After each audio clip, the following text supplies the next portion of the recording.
views and opinions expressed in this program are those of the participants and do not necessarily reflect the views of BronxNet or the program underwriters. Hey everybody, welcome. I'm the Dr. Bob Lee and welcome to Open Bx RX. We have a fantastic show lined up for you. You can kick off your shoes and relax your feet if you want to. Coming up on today's show, we'll hear from the Vice President of an organization shedding light on how COVID-19 is having a negative impact on New Yorkers in ways that extends beyond health. Plus, we'll hear from an investigative reporter who sheds light on the historical impact of 5 Black women in the faith-based community. After that, Bobby C has the latest in the world of sports, and then we'll learn about the work one organization is doing to provide an essential service for Black and brown families. All this and more is headed your way because we are now open for business.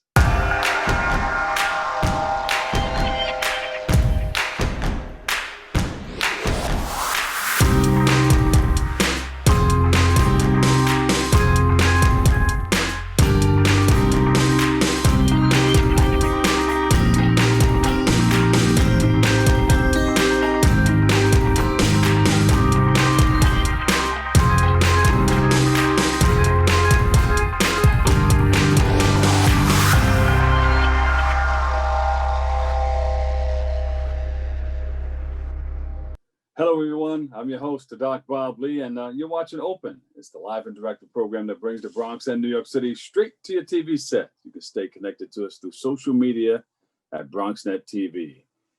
Leading things off, our first guest is the Vice President of Neighborhood Health with Public Health Solutions, and he joins us today to speak about a recent study indicating how the pandemic has negatively impacted New Yorkers' ability to receive health coverage. Please welcome to the show, Zach Hennessy. Zach, welcome. Thank you for having me, Dr. Lee. It's always a pleasure to be in the Bronx. There you go. I started out in the Bronx, actually working for a small nonprofit in the South Bronx, helping runaway and homeless youth. So it's always a pleasure to show up for the Bronx. Well, listen, thank you for your service.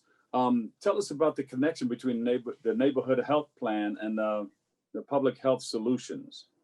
So Public Health Solutions helps New York City families and communities to achieve optimal health and build pathways to reach their potential. And as a very large public health organization, we have been very busy, as you can imagine, during COVID-19. And we have felt very strongly that we needed to get a sense of how people were doing, how they were faring during this pandemic, particularly low-income people who use our services. The services we offer are in the areas of health insurance enrollment, maternal and child health, food and nutrition, sexual and reproductive health, tobacco control, and HIV/AIDS. We really wanted to do this survey in order to better understand where people were doing, and also make sure it was citywide, including the Bronx, because we serve a lot of people in the Bronx and are also partnered with a lot of wonderful organizations there as well. Tell us more about the survey. So we conducted a survey with 1,000 New Yorkers, and what we found, it was a telephonic survey. And what we found was that the lowest income people who participated, those who reported receiving government benefits like SNAP and WIC, were more likely than others to have missed needed preventative health care, like regular physicals, in-person medical visits, prenatal care, and even vaccinations for their children. So for example, 45% of these respondents, these lowest income respondents, missed a regular physical versus 33% of others. And 5% missed a vaccination for their children versus 1% of others. So this will likely have long-term health consequences and contribute further to the health disparities that we see here in New York City. Yeah. Can you describe the pandemic's impact on New Yorkers beyond the virus? So we asked about COVID-19 specifically and how that was impacting them. and what kind of COVID-19 care, testing and care they had gotten. And again, we saw, we compared wealthy and low-income respondents, and we saw that a much smaller proportion of low-income respondents had received any type of COVID-19 care, whether that was testing or treatment. Again, when it came to testing and treatment, something like 57% of wealthy respondents had received some type of treatment versus 36% of low-income respondents. So they're not going to get checked or tested because of the low income? How does that pan out? No, this isn't causal, but it has to do with what we know about how the pandemic affects people's lives. How many people have to continue showing up at a place of work versus how many people are working at home, how many people are juggling multiple needs related to their benefits, how many people have lost their jobs. So oftentimes when, and I'm sure you can relate to this, you have priorities in your life, right? And sometimes health isn't at the top of the list. Your kids might be at the top of the list. Your job might be at the top of the list. And so these things are affecting access. And what it means to have health equity is to make increased access where you see people have less access and remove barriers to access. So that's what we're hoping to do as a result of this survey. And the results of the survey go to whom? Government or local officials, or so how do we utilize the results? We will use this for policy and advocacy, and also fundraising and development, so we can try to fill some of the gaps that we see. So for example, in the Bronx, we see that perhaps this preventive health care and COVID-19 care access is being interfered by a need for food. So people are really struggling to put food on the table, and that might be their top priority right now. So we provide food-related services in the Bronx. We're going to advocate for more funding in the Bronx. We're going to take this to our government officials and show them the high rate of food insecurity that we're picking up on these surveys. And hopefully that will lead to more funding and access. Yeah. So you don't only provide, you're not only doing the survey, but you provide services. You mentioned the food services. Yeah. What are some of the other services that you provide? In the Bronx, we have a center that's in East Tremont where we provide SNAP and WIC and health insurance enrollment. But we also partner with a bunch of great organizations in the Bronx, like Bronx Works, RAIN, Health People, Community Healthcare Network. Around food and nutrition access, we fund pantries, and we have a coordinated intake for food and nutrition services, which we are actively fundraising for to help people get connected to SNAP, WIC, home delivered meals, medically tailored meals, pantry services, and senior home delivered meals. And so we will definitely be using this survey and the high and increasing levels of food insecurity that we see in the Bronx to direct more resources to food. How can the community help? Well, the community can help by sharing us as a resource. We changed our website, so in this virtual era, you no longer have to find a location near you. You can just enter your information on our website if you need food and nutrition support. So sharing our organization as a resource for people to use, letting them know that we have resources available for them in the Bronx that include many pantries, many home delivered meal programs, and we can find a resource for them that works best for them in their communities. And also being sure to encourage their friends and family members to not be afraid to get tested, to access healthcare. We have seen, chilling effect for immigrant communities related to public charge. That's another thing that keeps people away. We can direct people to health, safe resources for their health where they can get care confidentially if they're reluctant for those reasons. Are you preparing for any like vaccines to be available to the community? So we are part of a COVID-19 Rapid Response Coalition.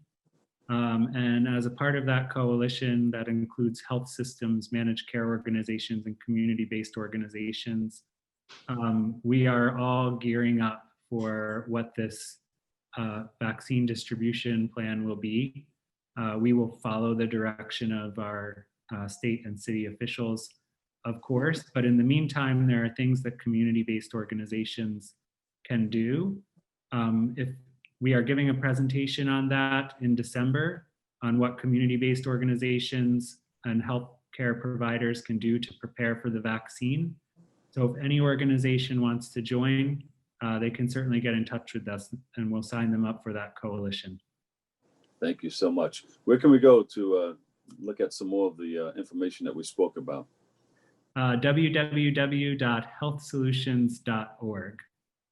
Zach Hennessy, thank you so much. Thank you for your service and thank you for all that you're doing in our community. Thank you, Dr. Lee, for having me. I always am ready to show up to get the word out. All right, there you go. Zach Hennessy, Public Health Solutions. You have the solutions. All right, we'll let people know more about it. Thank you so much. Have a great day. Stay safe. God bless. Stay safe. God bless. Yeah. We'll take a break. We've got more. We're open. When taking public transportation, don't touch your phone. Carry hand sanitizer and use it immediately upon leaving the bus or train. Avoid touching your face. If someone is coughing or sneezing, move away. Wash your hands with soap and water as soon as possible. Limit contact with poles. If possible, avoid rush hour. Don't eat or drink on public transportation. Keep your bag off the floor or other surfaces. Avoid directly touching turnstiles. Stay up to date with the latest from your local health department and CDC.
I'm Herb Barrett, born and raised in the Bronx. I ride my bicycle all over the place, or used to. And one day I happened to see something through the fence and it looked like odd, and it was one of these memorials. And I said, what the heck's that memorial sitting there all by itself? So I started inquiring and I found out this was a memorial that was started back in 1949 by a veterans group with the support of Governor / Senator Lehman. This memorial was put together. It was in terrible, terrible condition. The plaques were missing. The whole monument was missing.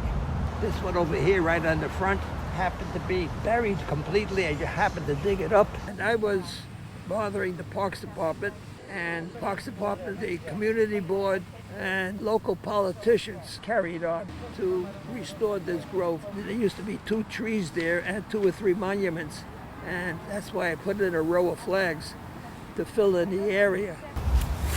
And I use this to make a hole in the ground. If you stand over here, you'll see. I've had the pleasure of meeting Herb Barrett here a few years ago, and to understand the history of what it took to be able to bring this back to life. It takes one person that has the conviction and the tenacity and the persistence to make sure that something is recognized and appreciated. There are also 2 monuments here. One for a gentleman named Sergeant Barcelone, and another one, Sergeant Cornelius. And the 2 of them were honored in the military for their bravery, and they are awarded the Medal of Honor. Cornelius has a park, actually, in the South Bronx, someplace around 165th Street. The boys from Manhattan College are due here shortly. So right now we're at this place called Dogwood Junction. It was created as part of the New York City Green Streets program to improve air quality, reduce temperatures, heat island effect, that kind of stuff. Raking up weeds by putting down mulch. We're increasing the air content in the soil, and it's going to increase the permeability. So the water's going to be able to soak into the dirt better rather than just flow off the asphalt into the sewers. We're right on the edge of Manhattan College campus. We have hundreds of students that live right up on the hill, and they walk by this area every day. You can't imagine what we pulled out of this, but I think this is a pretty powerful message of Manhattan College coming together. Our student veterans, our volunteers, our basketball team. We're right outside, right off campus, right off Broadway, right across from Cortlandt Park and the plaza. And we're here turning this around. Don't ever underestimate the impact you can have to another person just by being a good person or extending an olive branch, or just being there for them.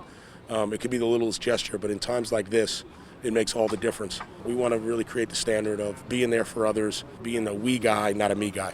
This is a real tribute to the student volunteers, to the student veterans. You look at Memorial Grove, 21 oak trees, a place where Bronx veterans who died in the war are recognized. And we have Veterans Day around the corner. What a great tribute to those veterans and to our current veterans for participating in this service day. Yes, we did find a Mazziello. Yeah. Rob called me last night. We were actually talking about that there's a Masiello in there, and I immediately spoke to some of my father's family who comes from the Bronx, and I'm really interested to find out who it is, kind of trace my lineage and my ancestors. You know, it's humbling, and I'm honored just to have our last name in that. Our pleasure to meet you, Steve Masiello. Very nice to meet you. Oh, yeah. Well, if you need about 15 guys right up on that hill, you need the basketball team to do anything, we're here for you. Isn't that wonderful? We have a monument here honoring the Gold Star mothers. It's an important monument. People have forgotten when a member is killed in that family during service, they change flags to a Gold Star. As much as the soldiers need to be remembered that are named in this grove, I think the Gold Star mothers need to be remembered just as well. It's a wonderful place of contemplation, to contemplate and think about the people that sacrificed so much to have this country be free and safe. So I want to thank Herb for his persistence, and I want to thank Manhattan College for having their students come out to take care of a triangle that we have here on Broadway, and also to come here and help us take care of the Memorial Grove. I was in the Army for 7 years, active duty. Right now, I'm the current Vice President of the Student Veterans Organization at Manhattan College.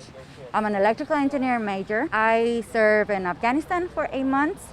I was assigned to 3rd Special Forces Group. I was airborne. When I got here, it was really hard to see the stones. I was just able to see the flags. But now that everything is clear up, it looks so nice. This is a community at work. Look at this. Look at these generous young men and women who are doing this. What a community to do this. And Mr. Herb Barrett, who has taken Memorial Grove into his heart and under his wing for over 14 years. So Parks Department, the volunteers, and Herb deserve so much credit for this day.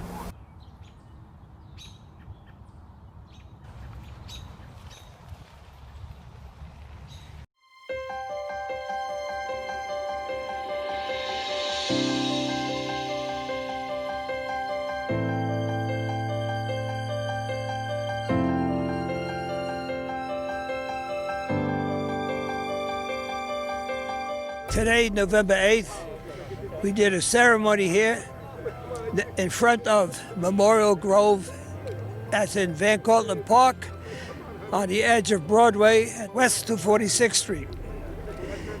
Ceremony we do here is to recognize the Grove, to recognize all veterans. It is a living memorial, and it was started in 1949 by a local post of the Veterans of Foreign Wars, and we must remember all of the efforts of the veterans who survived, and we must remember the sacrifice of the veterans who did not.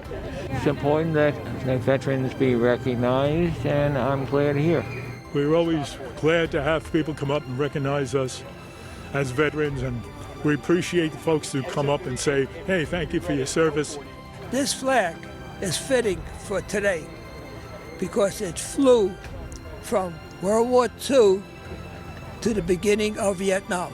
We were invited by Herb Barrett, who we met years ago, because we are a full uniform troop, and we respect our military, and it's near and dear to our hearts. I just want to share how important it is to remember our veterans and how important it is to honor them because they have served for us and they give up their lives for us. I just think it's very important that everybody remembers that. From generation to generation, year after year, day after day, it doesn't get tired when we say to all who serve, to the soldiers, sailors, airmen, and Marines, and those who love them, who are close to them, thank you. This living memorial needs to continue. It needs to find somebody to walk in behind me and kick in and do work and get it going on their own. I just think it's really important to be involved and get to know everybody, and I think that's important to make those connections. I think in the end, it's just what helps make the world a better place.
welcome, welcome, welcome. I'm the Doc Bob Lee. Our next guest is an investigative journalist who joins us to highlight her efforts to identify the names of 5 Black women who founded one of the most prominent churches in New York. Please welcome to the show, Rachel J. Pilgrim. Welcome, welcome, welcome.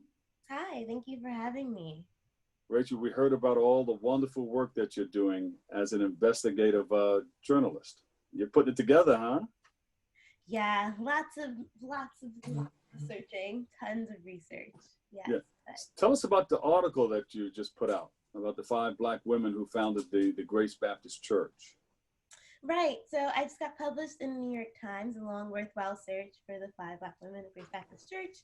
And really it was an essay just about the raw emotion and developments behind doing that kind of archival research, which required 122 days of investigating really just historical archive census reports, maps, data, and just people's handwritten journal entries. It was really awesome. Yeah, but what made you want to investigate that? What prompted you to do that? So I've been attending Grace Baptist Church since my christening, really. But I got baptized when I was 6, and around that time, I was going to church with my mom frequently. And so I guess I was pretty much reading anything at that point to just pass the time in church. And, you know, grown people church is different from Sunday. Yeah, I got you. So I'm reading the church bulletins and the programs, and they would always continue to have this one line of history about these courageous women of tremendous faith who founded the church in 1888, but they never put names to the church history. So I guess So you said, wait a minute. Yeah. How can church be founded by 5 Black women, and who are they? What are they? Right. What are their names? Exactly. And so once I got to Columbia, we had to pitch a journalism master's project. And so basically it required me picking something that would require tremendous research, but would remain interesting to me and serve my community. Yeah. And it's right at home in the very church that you go to. Exactly. So where have you gotten so far? So far, I was able to use just regular census data that you can find, maps and little archival notes like journal entries and meeting minutes. And I was able to name 5 women: Helen Claiborne, Elizabeth Benson, Emily Waller, Sahar Bennett, and Matilda Brooks. And their names were found in various places, news articles, just really great connections that I can pinpoint and say, I think these are them. So that's where we are now. That church just had their 100th anniversary, is that right? 132nd, I believe. Oh my God. Yeah. So how did they react to your findings? Everyone was super excited. So I turned this project in back in March, and my pastor has had it in his hands ever since then. So he talks about it pretty often. But once it got into the New York Times, word kind of spread and the story went global. So people have been sending notes and cards and letters to the church and email and calling. And we basically did a whole panel discussion about that kind of research and how to do that. And yeah, so that's how we celebrated our church anniversary. Yeah, that's deep. I tell you, I know you probably want to probe a little bit further and find out their background. Who are their families? Is there anybody alive that you can talk to? Right. So that's definitely the next steps in this kind of research, where we weren't able to find photos of them. We weren't really able to find much beyond just regular census data and those meeting notes for the ones that were involved in organizations in the community in the area. So next steps is really just to see what their families know about them and if we can find their families, really. Rachel, I tell you, it seems like it's going to be a bigger project than you probably know. It can go further than this. It's going to turn into a book and even a possible screenplay. Which would be really awesome, right? So definitely looking at book opportunities at this moment too. So keep your eye out for 2021. There you go, Rachel. That's how you do it. Yeah. All right. What would you name the book? You know, that hasn't crossed my mind yet. So now I'm like, maybe it would be something along the lines of just write your story down, something much more creative along the lines of just give people their flowers while they can smell them. Yeah, 5 Black Women of Grace Baptist Church. That's a heavy name right there. Right. Right. Well, 5 Black women of the church. So let them figure out what church and have to read the rest to find out. Right. We'll talk. No. I can give you a little stipend for coming up with names. No, that's good though. That's great. All right. So do you have your information published anywhere? You have a website where we can see more? Is it open to the public? Sure. So I actually have like a portfolio site. It's a WordPress site, just like the site for my thesis project, which people can actually order my thesis from for free. All the information for how I found them is free and accessible to our community, because as we should have these things logged somewhere so that somebody else can find them and do the same research I can.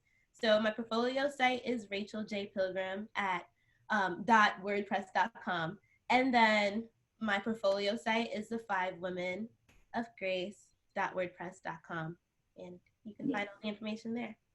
And I know when you do something like this and it's hot and it just goes viral and it's all over the place, you think about, you have things lined up.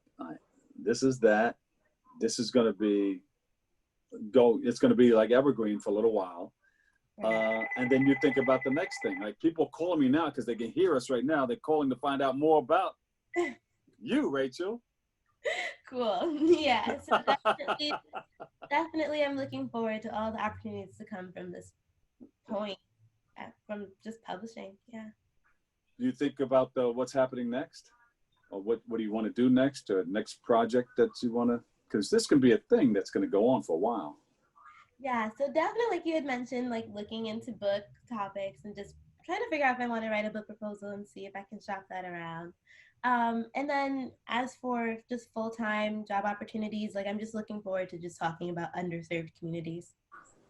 That's beautiful. What are you still in school or? No, I graduated in May. Hey, congratulations. There you go. Thank or you. Congratulations. Thank you so much. You're welcome. Give us that information one more time for where we can get your book. I mean, whoa, your book. I already went there. Give us your information as to where we can, get more information on your project. Cool. So the name of the website for this project is the 5 Women of Grace.wordpress.com. There you go. Rachel J. Pilgrim, multimedia investigative journalist. We thank you, thank you, thank you. Thank you. All right, we'll take a break. We've got more. In fact, Bobby C has the latest in the world of sports coming up next.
We know that people are dealing with the health crisis, but there's also a lot of food insecurity. We're giving out healthy food options, and that's what's key here. If you're a senior, you have a disability, they'll actually deliver meals to you. The residents are anxious, they're worried, they're scared, they want to be tested. When things were happening in our community and we couldn't get the help. There's almost a presumption of criminality that attaches to your skin color. The site will prioritize those who are at highest risk in the population. If you feel symptoms and you'd like to visit one of these COVID-19 testing sites here in the Bronx, you may call the State Health Department's hotline. Important to note about this site is no reservations are needed. This is a walk-in clinic. A lot of us are out of work and looking for something to do. We have the machinery and the skills to make large scales of these masks and gowns. Take care of your people. It's going to go way further than we actually can understand. Right now, employees like myself are just adjusting To the new reality. Reporting from BronxNet, this is Marco Tran.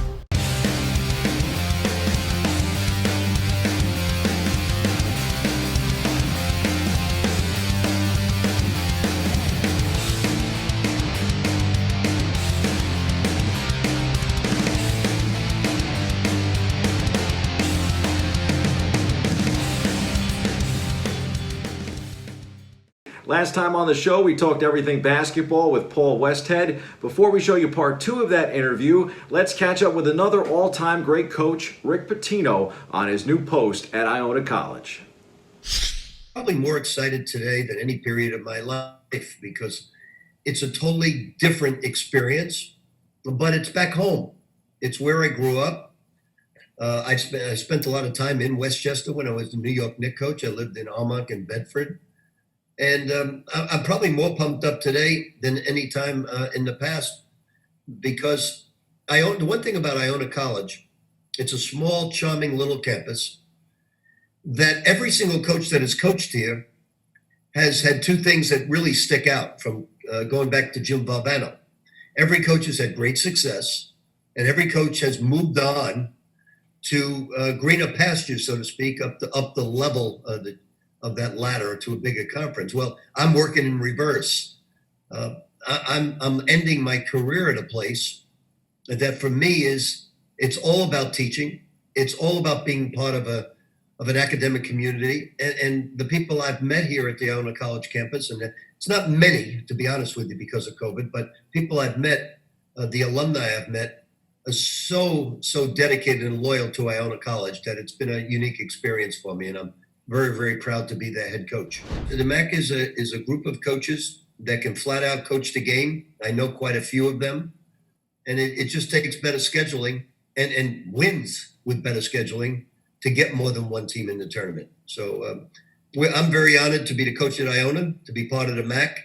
And certainly we're going to do everything possible to enhance the fortunes of the MAC conference. Now, in the book, you mentioned that you actually kind of wrote this book twice. You wrote it at one point after, or started to write it after that 1980 championship team, and then picked it up, of course, much more recently and finished the book. You know, you speak of these great players that you had and Kareem Abdul-Jabbar and Magic Johnson in 1980, but your journey, as the book details, takes you through so many different walks of coaching the game, and that includes winning a championship with Diana Taurasi and the Phoenix Mercury in 2007. Talk a little bit about maybe having the greatest female player of all time on your roster. Yeah, there's no question about that. If Kareem's close to Michael Jordan, Diana Taurasi on the women's side is Michael Jordan. I mean, she's clearly the best player that I ever coached on the women's side, and I think she'll go down in history as, you know, the #1 player. She did everything, and she did something that no job I ever had did for me. When I arrived in Phoenix to sign the contract and start coaching, she met me at the airport. So can you imagine Kareem or Magic meeting me at the airport to say welcome, or Dikembe Mutombo in Denver saying, "Coach, how are you? Nice you're here." But she met me, and on the ride she said, "Treat us like the guys. Don't water anything down. We want to do your system as we think we know." And then a year later, we won a championship on the road in Detroit. I kind of reflected. I've only won 2 championships. Both have been on the road, and they were 28 years apart. So winning's not easy in this world. You know, you speak of all these different coaching stops too, which I think is still a good thing. I mean, to have this incredible journey where you've been able to affect people in the sport at so many different levels. I mean, you got a chance to coach in Japan. You coached the ABA, the WNBA, the NBA, the high school, the college game, and reaching, the highest, basically the highest points in all of these different leagues. For you, has there been one particular stop that will always stand out? Because again, the book really does a great job of detailing this incredible journey of your life. Yeah, it's hard to pick one. It's like trying to pick your best player that you've coached. But certainly my years at Loyola Marymount University were the most memorable because that team put together my fast break speed game and full court defense that made the opposition run fast. And, into my final season with them, we averaged 122 points a game, which, it doesn't sound like a lot, but if you're going to average 122, that means you can't have many 94 games. 122 is a hard average to get to and keep. So that probably is the single most coaching experience that, I will remember. The team at Loyola Marymount with Hank and Bo and obviously mixed in a great sadness and grief with the enjoyment of the team. Paul, why do you love coaching so much? Yeah, well, it kind of gave me a lot of incentive to prove what I thought was a good system. I mean, I think coaching is a good career, but when you have a specific style, when you have a specific approach, and you want to do it, prove it, show it, it gives you more juice to go every day and say, okay, finally, I found a team that wants to run. Because I found a lot of teams that 10 days into being their coach, they didn't want to run. It was over. So the sadness of getting fired kind of adds to the incentive to finally get it right. And in with the Lakers a little bit, with LMU to the max, and to the Phoenix Mercury with Diana Taurasi to the max. They were a good, very good running team. Your style of play clearly at that time might not have been fully embraced by all these different levels, but I think you could make a case that your innovativeness has really translated to the modern NBA game, because so many teams nowadays really want to get out and run, and they want to shoot from the outside like Bo Kimball did. Well, for sure, you're correct on the outside part. I mean, the game has evolved that outside shooting is at the highest priority in basketball. In my system, we had a couple spots like our 2 spot where Jeff Fryer played and made 11 threes in the NCAA tournament against Michigan and still holds that record. And I see more and more outside shooting. The Lakers, Anthony Davis is shooting, 25, 30 footers, and he's a, 6'11", 7-foot center. So yes, but the actual speed game, Bobby, the run fast on any continual basis really isn't going on. Basketball is more of a control game, more a tempo game, and players do not want to run fast. You see, that's always been my challenge. I have teams and they say they want to run fast, and 10 days later they want to run slow. Coach, we had enough of this. So, but the modern game has picked up on the outside shooting for sure. So definitely up tempo, but not up tempo on every single possession. Yeah, not speed game tempo. Yeah, of course. For those again, hopefully our fans that are new to you, that might not have been old enough to watch some of these great teams that you had. What would be? I would love to ask you this question. It is something I do ask a lot of the times when we have authors on the show. What would be the message that you would want to send to those at home as to a good reason why they should pick up the book? Well, I think you'll read a story of a person who had a scheme and stuck with it and was knocked down a number of times, but on some occasions was successful. And maybe that's it was not meant to be a life lesson, but maybe there are some life lessons that you're going to get knocked down a lot, and it's worth the times that you don't get knocked down and you pull it off. But I just wanted people to know that my system is not for everybody, but it was for me. Yeah, Paul, I mean, your offense knocked their socks off, and your book does as well. Thank you, Bobby. Yeah. Thank you so much for taking the time to tell us a little bit about it this morning. It's my pleasure. Thank you.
When taking public transportation, don't touch your phone. Carry hand sanitizer and use it immediately upon leaving the bus or train. Avoid touching your face. If someone is coughing or sneezing, move away. Wash your hands with soap and water as soon as possible. Limit contact with poles. If possible, avoid rush hour. Don't eat or drink on public transportation. Keep your bag off the floor or other surfaces. Avoid directly touching turnstiles. Stay up to date with the latest from your local health department and CDC.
Welcome back. Our next guest is the co-founder of Bx Rebirth, or Bronx Rebirth, and she joins us today to speak about the great work her organization is doing for Black families during and after the birthing process. Please welcome to the show, Nicole Jean-Baptiste. Welcome, welcome, welcome. Thank you so much for having me, Bob. I do appreciate it. Now, this has been a thought in your organization or in your mind for some time now, but now it has come to fruition. Yes, that's right. Myself and my co-creators, Evelyn Alvarez and Carmen Mojica, collectively amongst the three of us, we have been doing work around reproductive justice and healthcare and just community-based work for what I would say is a combination of over 20 years between the three of us. And in direct response to what we've seen with COVID-19 and also maternal mortality and morbidity, specifically in our borough of the Bronx, we said, okay, no, we have to act right now. Let's join forces, and Bx Rebirth and Progress Collective was created. Yeah, and now you have looked around, you've seen what's been happening in our community, and now you're reacting to it. What's the first thing that you guys want to work on in our community that needs a little bit of correction? Yeah, I would say simultaneously, there are two things happening, right? And one of those things that was most immediate to us and that we acted on really swiftly was that people were in need of very basic items to feed and to clothe and to keep clean their children, right? And so those are diapers, wipes, and formula. And once the pandemic hit, people were being laid off from their jobs. Things were getting extremely difficult in situations that had already been hard and pressing. So folks were looking for places where they could get free diapers, where they could get free formula and wipes without a hassle, right? And they were, you know, coming up short, not being able to locate these places readily and easily. So we said, you know what, people are asking us and they're coming to us because they know that we do this work. They know that we're connected to the community. You know, people are coming to us and asking if we need donations, if we could use anything. So why don't we make this a concerted effort and make the deliveries, collect the donations, and really work for ourselves, do this mutual aid operation that is what we need right now. And now you have a team of people working with you. Yeah, it's a really small team of people. Yeah, that's okay. You get the job done. Who are these people? You want to give them a shout out? Absolutely. We have a donations coordinator. Her name is Sade Swift, and she's just been amazing along with her partner Azizi in taking requests for donation for diapers, wipes, and formula, as well as offers to donate these items from folks and picking them up in their personal vehicle from Target, accepting deliveries, like loads and loads of deliveries each week, and storing them in their own home, and doing an amazing job at coordinating that whole operation. And then there's also Penelope Ramirez, who manages our social media and has been getting the word out and doing an amazing job at ensuring that, you know, folks know we're out here doing the work, but we also still need the support. You know, that's a constant. And you look around, there's a lot of moms out there that are in need. I hear that you have a little one also. Yes, I do. You probably hear her watching whatever Nick Jr. show that is right now. My little one is 4 years old, and I have an older one who is 12. Oh, all right. So how can people help? How can people come together? You need donations, and you also, well, you can tell us that first, and I'll ask you a follow-up question. Yeah, thank you for asking. Folks can help by either donating to our PayPal accounts. You can access that at www.paypal.me/Bx Rebirth. You can also go to our website and find several places with links to donate to our PayPal. We also have a Target registry where you can buy directly off of the registry. And on the registry, you'll find items like diapers, wipes, formula, and we've recently added soap because that is a necessity for folks as well. So those are the ways that folks can help. And people have been asking if they can donate their time as well. And the answer to that question is yes. There's a form on our website where people can sign up to volunteer. Yeah, and if people are in need of products or help, how do they reach out? That's an excellent question. They can also go to our website, bxrebirth.org, where you'll find a link to a form where folks can request any of the items that I've mentioned. The form opens up every Monday at 9 a.m. What we've been seeing in recent weeks is that form fills up in under 5 minutes. Like this week, in 3 minutes flat, the form was filled.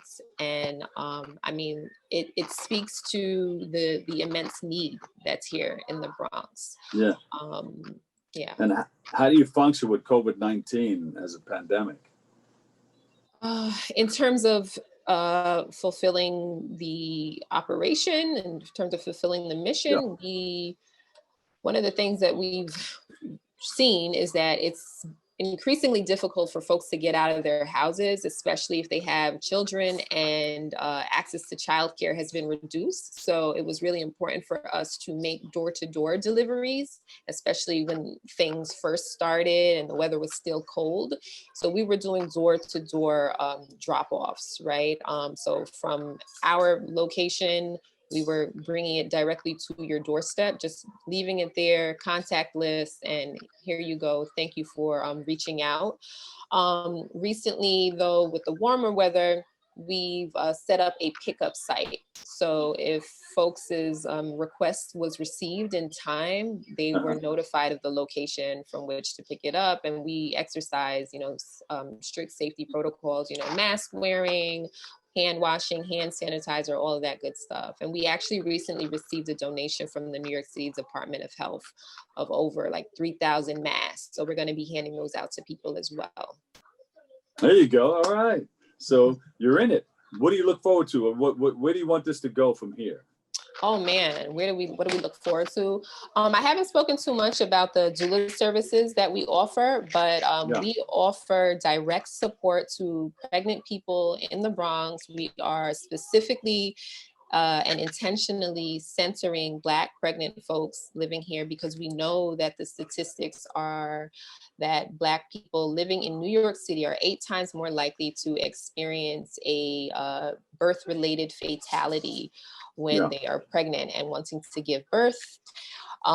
So we center those folks. We have a running doula program, and we want to expand that program so much so that we, as an extension of that, we also want to open a birth center in the Bronx, and we are completely supporting birth center expansion projects all over the Bronx as well as they come up, and those that exist. And we want to continue our efforts here. There's still a great need. COVID-19 is still here. The political climate is still a touchy one, a precarious one. So we're still wanting to support folks in the areas that we have been.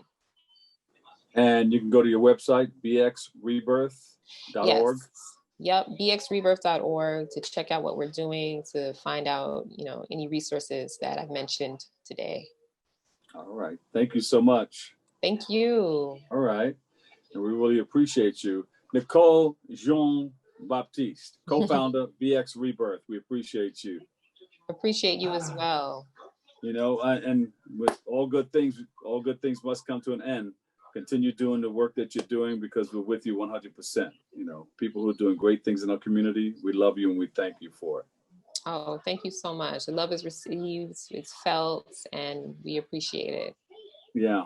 Unfortunately, that's all the time we have for today's show. I want to thank our guests and you for joining us, our viewers for tuning in and checking it all out. You can keep following us at BronxNet TV for continued coverage. For all of us here at BronxNet, have a great and enjoyable day. And always remember this, what you are is God's gift to you, and what you make of yourself is your gift to God. So choose your choice and let your choice control the choose. And remember, whether you say you can or you can't, either way, you're right. We'll catch you another day, another way. In fact, I'll see you on the radio, 107.5 WBLS. We love you all. Peace.